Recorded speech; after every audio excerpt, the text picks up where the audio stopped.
Hey, welcome back, everybody. It's time once again to meet our community, the Hispanic business community here in Orange County, powered by the Orange County Hispanic Chamber of Commerce. And leading that organization is the man leading our discussion today here, Ruben. How are you, Ruben Franco? Good, Paul. How are you? I'm actually good.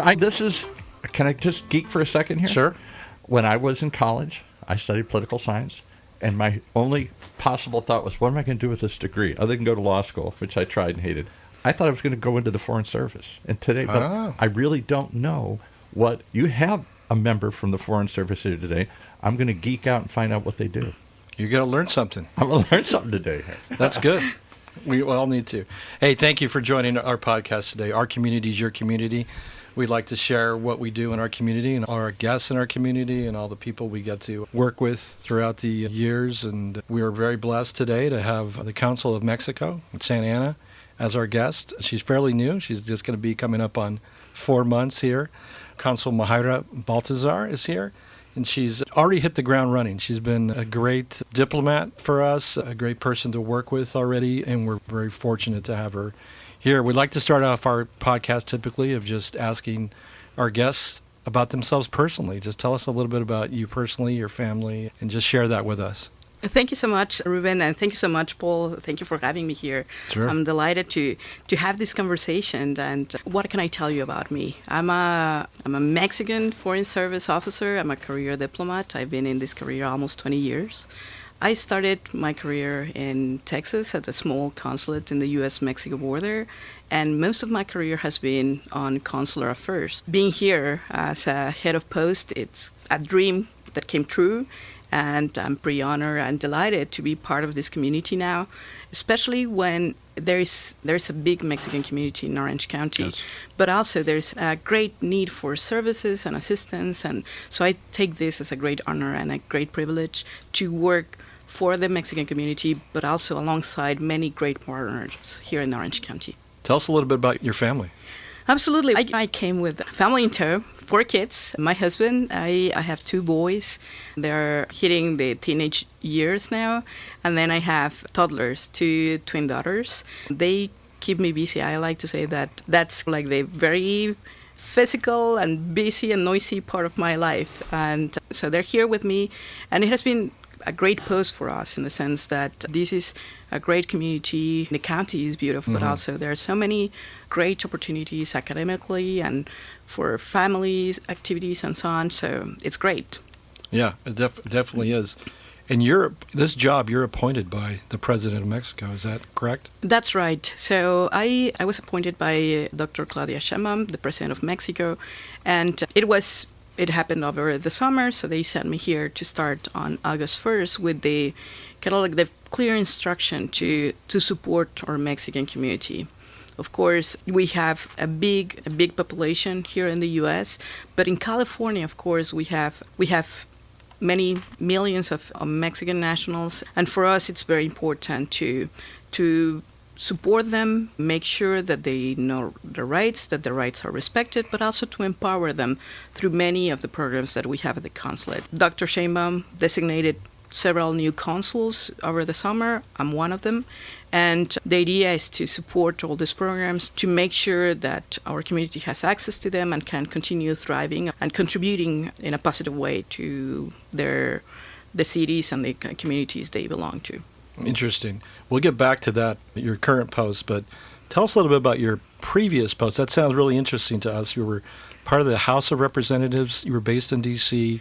What was that like? What was that role like? That's right. I got to D.C. on, let's say, summer of 2019, so right before the pandemic, and I had different roles at the embassy. So when I first arrived, I was appointed as an exchange consular officer with the U.S. Department of State.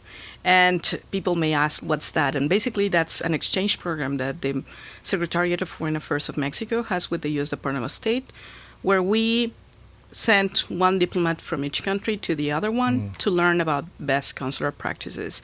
And that was a great experience because it was right at the pandemic, so when all the borders closed, like all flights were suspended and so on, there was a huge need of collaboration to get U.S. nationals, but also Mexican nationals back to our countries to be back home, be with their families, and so on. So there was a very close coordination and collaboration with the U.S. government. I was part of that. I stayed for a year and a half with the U.S. Department, and then I went back to the embassy, first at the office of the Deputy Chief of Mission, which is the officer who coordinates the internal operation of the embassy, like the coordination of all the different sections that form part of it. So I was working in that office, and then in 2022, I was appointed to the Office of Congressional Affairs, first as a House of Representatives officer, and then as a counselor for House of Representatives Affairs. And in that role, my job was to assist the embassy and the Mexican government in general in its interactions with the U.S. House of Representatives. And it was a great experience in the sense that it not only allowed me to see up close the bilateral relationship, all the topics from trade, political affairs, immigration, security issues, and so on, but also to understand like the relationship between our countries and the relationship between our government, how collaboration and conversation and this continuous dialogue with everyone, with both sides of the aisle, is so important to move forward the bilateral relationship. So it was a great experience. I think it has been one of the most formative experiences in my career. And yeah, I was there since 22 until I was appointed here in Orange County. That's interesting. Do you get to interact with people that were in the House of Representatives? I did. Different Congress people? Yes. So part of my job was to, besides the analysis and everything, was to join the ambassador in his meetings with with representatives, and also accompany delegations that would meet with the different Congress members to discuss topics of the bilateral relationship. That's great. Now, have you gotten to meet, being here now in Orange County, have you gotten to meet our current delegation of Congress people in Orange County? Yes, from both sides of the aisle, and it has been great. It's a very cordial, a very constructive dialogue, and I think they have very present, all of them, the importance of the Mexican community and its contributions to Orange County. So that has been a very positive experience, and delighted to work with everyone to support our community. That's great. Now, previous to your U.S. House of Representatives post, what was your post before that? Yeah, I was as I mentioned, like most of my career has been on consular affairs. So I started in Del Rio, Texas, a very small community and at the U.S.-Mexico border. Then I went to Europe, the Embassy of Mexico in the Czech Republic. I was head of the consular section there. Besides, I assisted on cultural affairs and human rights. And then I was transferred to New Mexico as deputy consul, or deputy head of post. And there, when I first arrived, actually, the Secretariat of Foreign Affairs appointed me to be a visiting scholar for at the law school at the University of New Mexico, just to learn about the U.S. legal system to better assist our community. So I did that for a year. I had the great opportunity to work with the state courts, with the district courts, but also with the Federal Public Defender's Office, to go to law school, to learn about the legal system on the topics that are relevant to the relationship and to support our community. Then I was at the consulate, and that was my last post before going to Washington. And a lot of it was the living room to these posts, which is I was deputy consul, so I would help my head of post coordinate all the operations of the consulate, oversee like the different programs we have, especially on protection and community affairs. So it was a great experience, which got rounded up by this exchange that I had with the State Department in Washington. Growing up, was this something that you aspired to be a foreign diplomat? How did you get into this role to begin with? What was it that got you here? The system in Mexico is a little bit different from the system here in the U.S. when it comes to picking a career. In Mexico, I have to confess, I always wanted to be a doctor. Okay. So I grew up I was 5, 8, 10. I always knew that I was going to study to go to medical school and everything. But because in Mexico you start medical school right after high school, so you start pretty young. Know that? Yeah, so you have to pick at your last year of high school you have an idea of what you want to study, and then you pick, based on that, kind of the section in high school that you're going to be in, right? So in my case, because I wanted to be a doctor, I took the most challenging section, which included calculus and chemistry and biology and all those assignments that will help you get into medical school. But then I had a little bit of a vocational crisis, so I wasn't completely sure that going to medical school was completely for me. And so I just thought, my parents told me, in the meantime, you need to continue studying, right? So I was fortunate enough, I went to Tec de Monterrey, I did the test to get in, and I got good grades. They offered me a scholarship, and my dad said, why don't you keep studying while you decide what to do? So I studied international relations, and I never left. So that's how I got into this field. And then right out of college, December of 2005, and then January 2006, there was a call. There's a public call to join the Foreign Service. Okay. So you compete with many other people who want to join the Foreign Service too. And it's a very rigorous process to be part of this Foreign Service. So I just thought, this is what people in foreign affairs do. Like, they try to get into the Foreign Service.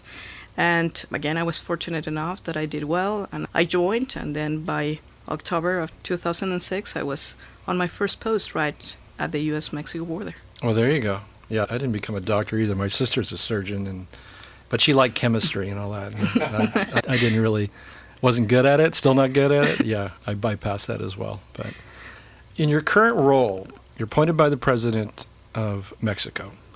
Explain what the role is, because not everybody, I think, understands completely what it is that you do, what the consulate does here. Just if somebody was walking off the street, like Paul, for instance, how would you explain it to Paul, what it is that we do? I can summarize it very simply. Our job is to support the Mexican community overseas. So when it comes to the Mexican consulates here in the U.S., Mexico has the biggest consular network that any country has in any other country. So we have 53 consulates in the U.S., okay, just 10 in the state of California. And our job, as I said, it's support our community, empower it so they can be well and prosper, right? And that takes many forms. So in my capacity as head of post, my job is to coordinate the action of the Mexican consulate here in Santa Ana, but with jurisdiction in all Orange County, to make sure that all our programs are working perfectly and fulfilling that goal and that mandate by our president to support our community, to empower it, and to make sure that they're well and they can prosper. And that takes many forms. So, like most people, when they think about the consulate, the first idea that comes to mind is that it's the office, like the DMV, the right, office where you go if you want to get an right, ID. And of course, that's part of what we do.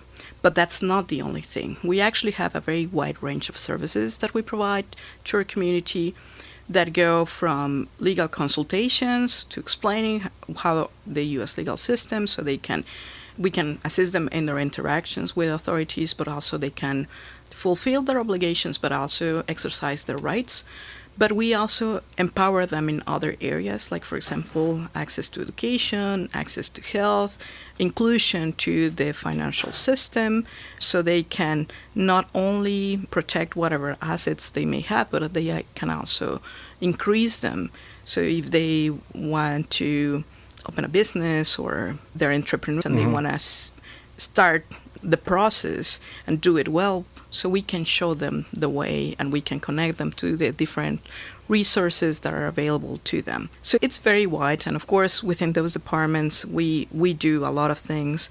But the other aspect that we do that I think it's very important for not just the Mexican nationals to listen to us, but also to everyone in the audience is we promote, for example, the relationship of the Orange County community with Mexico. So, for example, if people want to travel to Mexico because they want to go to the beach or they want to do business or they want to invest, it's from assisting them with their visa to, if they want to open a business or invest, assisting them on where they need to go, what information they need to get so they can succeed on that.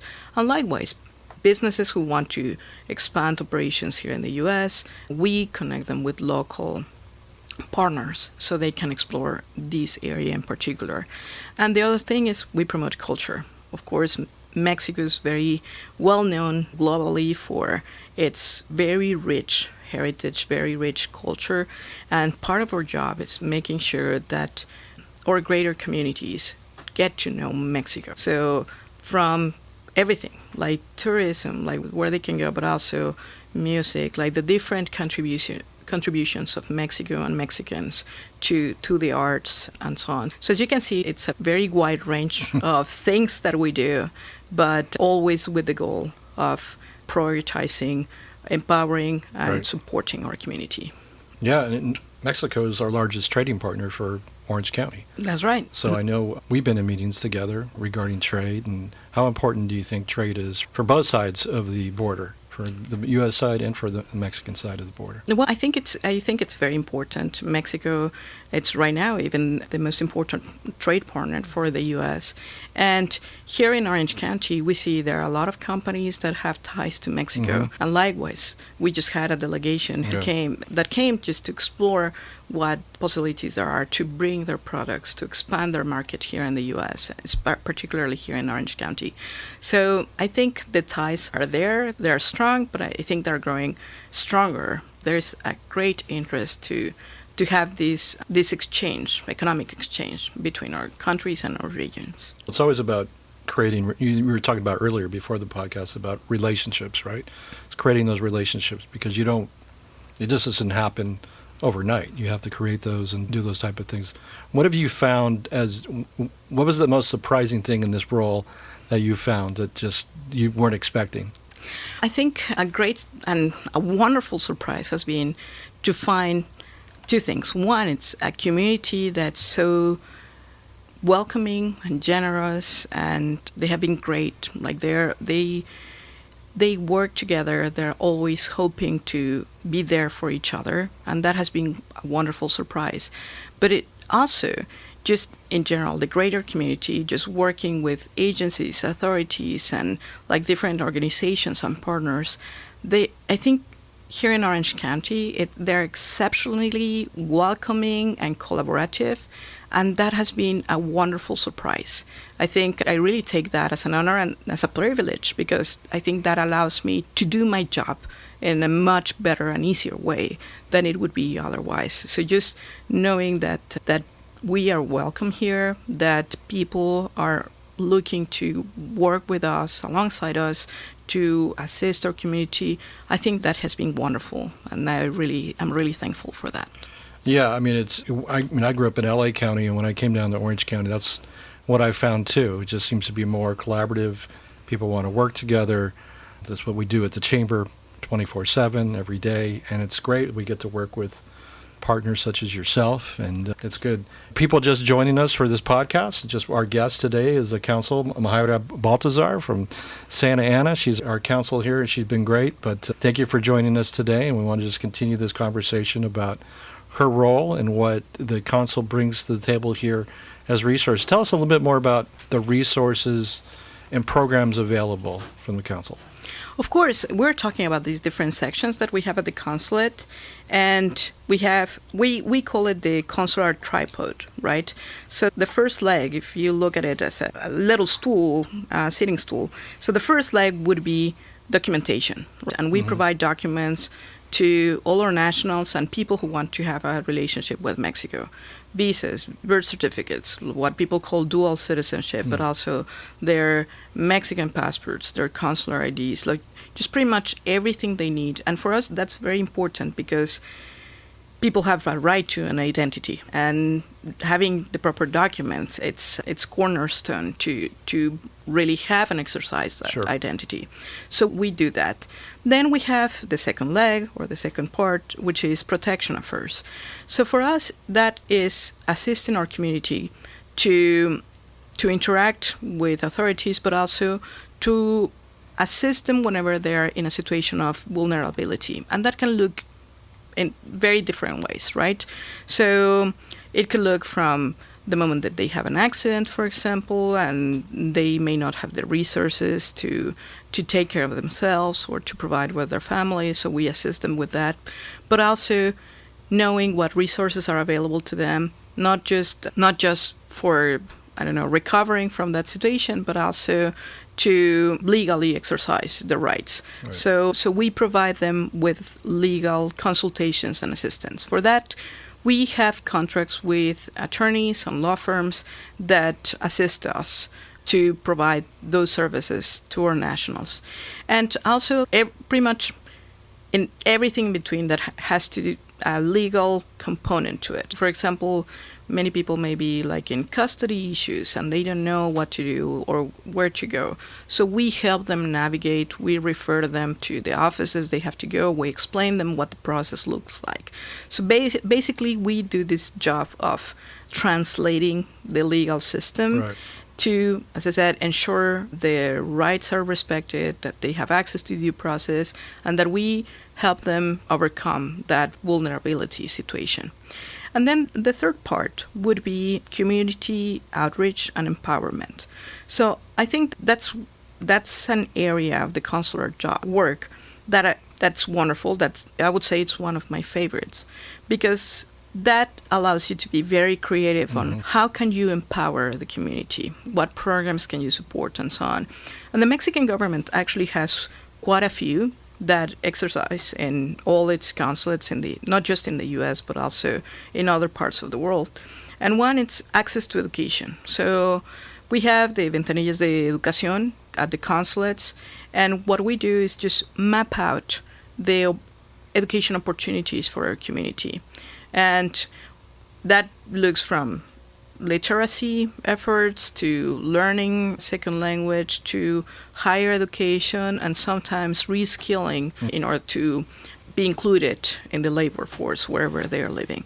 So just pretty much promoting education opportunities, and for that we partner with school districts, higher education institutions, colleges, and so on, so we can map out these opportunities and make sure to facilitate that access to education for our community. The second part is access to health. So I think given that many of our families are in mixed status, we have families that can have access to some programs already established here in the U.S., but some other members of our community may not have access to those. So our job is to map out, again, what are the health access opportunities for them so they can seek preventive but also remedial health care. So that we do through our Ventanilla de Salud program. We partner with a local organization. In this case, it's Latino Health Access, a very well-known organization here in Orange County. And they do a wonderful job assisting and advising our community on where to go whenever they need this kind of healthcare. And the third part is the part that you and I have been working on, which is entrepreneurship and financial inclusion.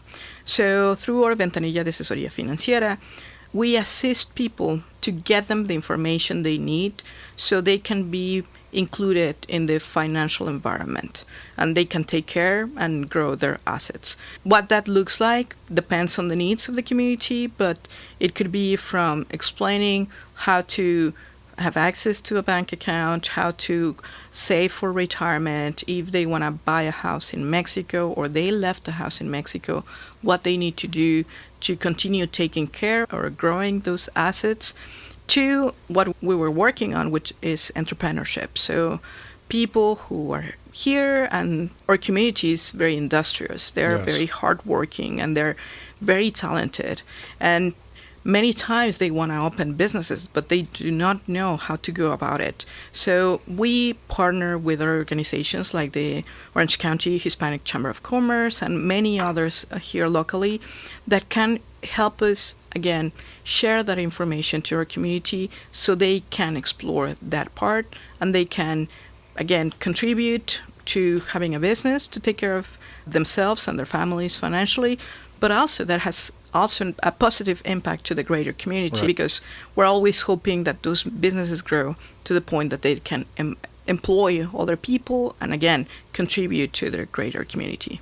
Yeah, the Chamber next year will be celebrating 40 years in existence, and it was started by entrepreneurs, basically, and what resources are out there. And you're right, Hispanic community is very entrepreneurial, and we appreciate the partnership we have with you and trying to help continue to grow that. I think the sky's the limit when it comes to that, and we're very fortunate to be able to have a partner like you when it comes to that, and we're going to continue to grow that entrepreneurial program and stuff. What are some of the priorities you have in this role? I think right now there is so much need for support and assistance, but more than anything, information. And I think one of my priorities is to be out there with the community, not only sharing the information of what we do, which is, I think, pretty important that they know what resources are available so they can access them in a timely way, but also listening to them, where they are, what they need, what they want to accomplish, so we can work together. And I think that has been a wonderful exercise during this past 4 months, almost 4 months. I've had the opportunity to meet with so many members of the community. And what I was saying is, I see that there is a great disposition and willingness to work together. And what we want to be at the consulate, it's an accessible place, like an open doors consulate where people and the community can come in, and that they can not only receive our services, but also they can share with us their plans, their desires of things that they want to do to continue growing and protecting and empowering the community, so we can add to those efforts and we can support them too. That's great. How do people contact you? That's the great things with the social media. That's a pretty great way. So we have Facebook, we have Instagram, like we have lines where they. I've heard of those things. Yes, but all they need to do is just show up at the consulate. Okay. Really, our doors are open. So we have a lot of events over the weekends. We're present out in the community with information tables and so on. So they can reach us pretty much in every way they want and find more convenient. I don't think the only thing that we don't have yet is TikTok. And I think I'm pretty old to learn TikTok, but other than that, I've heard of that too, but I don't use it. I would have to work on my recording skills to be on TikTok, but everything else we have, so they can contact us through our social networks, through our events at the consulate, and also we have something that I think it's very important is like sometimes people say we need assistance and. I don't know, it may be the weekend and we don't know how to reach the consulate. So we have, for example, an emergency line, and that's available all the time for our community whenever they're in a situation where they need immediate assistance, like if they were in an accident or something of the. So we have an emergency line, but also we have a call center that it's coordinated by, again, the government of Mexico for all the consulates, where it's a wonderful resource to our community, but also to us as consulates, because people can contact the CIAM, that's the name, this Center for Assistance and Information for Mexicans, and they can access all the information about the consulate. So how to get a passport, like basic information like that, to if they want to locate relative, or if they need to know where we're going to be and with our mobile consulates, just pretty much any information they may need, it's readily available through our call center, the CIAM. That's great to know. I think, Paul, did you have a question? I just wanted to point out that we're going to have this on TikTok. Oh, we are? This gets cut great. and put really? on TikTok, so you guys have to get well-versed. You're going to be all over TikTok here. That's wonderful. We're going to take clips and put them on TikTok, little special That's clips. good. That's good to know. And we always do very well. The TikTok channel for OCTalkRadio does phenomenal. Wonderful. I'll have to learn from you. Thanks for letting us know. We're getting close to the end of our time, but it goes by pretty fast, unfortunately. But anything else you'd like to share with us or share with our audience? I think first it's a big thank you to you, to Paul, to everyone at the OC Hispanic Chamber of Commerce for this wonderful invitation, but also for your partnership. And the other message that I would like to send is, one is we're ready to work with the Orange County community and with authorities, with local, state, federal representatives, but also with different agencies, organizations, and so on. But also, we want you to count on us, right? To consider us another tool on your tool belt too, right? So if you need anything, or if any of your audience or the people that you serve need any kind of service, count on the consulate. Please reach out to us. We'll be delighted to assist in any way we can. So the point here is we want you all to know that the consulate is there, and we're happy to contribute to making Orange County a great place for everyone, and including through our Mexican community. We truly appreciate your time today. We truly appreciate your partnership with the Chamber and your leadership here in our community, and we look forward to continuing it and just continuing to work together, and hopefully we'll see you soon, because I see you almost every week now.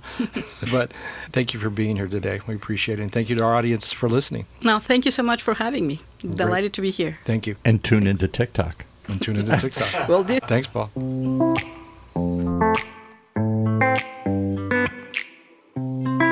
There you have it. Another reason to tune in each and every time to meet our community. The wide range of people who come in is an amazing thing to meet each and every time, and it should be a resource for you. So check it out. All of them on YouTube, TikTok, everywhere you can be found. Because our community is your community. Right here in Orange County's only community radio station, OC Talk Radio, streaming live from our studios here at the University of California, Irvine's Beale Applied Innovation Center.